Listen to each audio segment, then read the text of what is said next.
សួស្តីអ្នកទាំងអស់គ្នាវីដេអូថ្ងៃនេះចម្រើនសូមបង្ហាញពីរបៀបធ្វើនំម្យ៉ាងសម្រាប់អាហារពេលព្រឹកគឺនំពងមាន់ទុំឈ្ងុយឆ្ងាញ់ហើយមានជីវជាតិ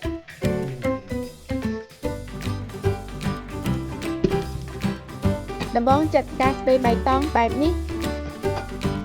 ការ៉ុតកិនឲ្យម៉ត់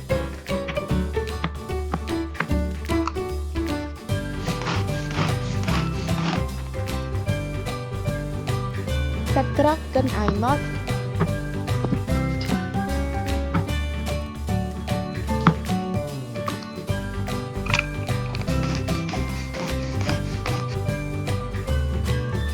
ឈៀសចិត្តជាតូចៗ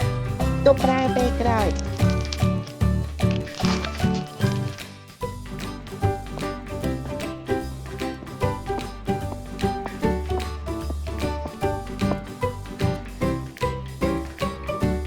បន្ទាប់មកគូសពងមាន់3ក្នុងចានដាក់ការ៉ុតការស្ពៃបៃតងសាច់ក្រកឈីស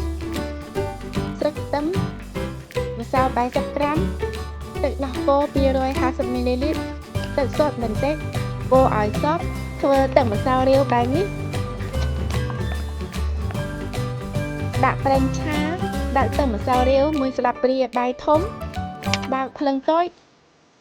ចៀនរហូតដល់ទាំងសងខាងឡើងពណ៌បែបនេះគឺបានហើយ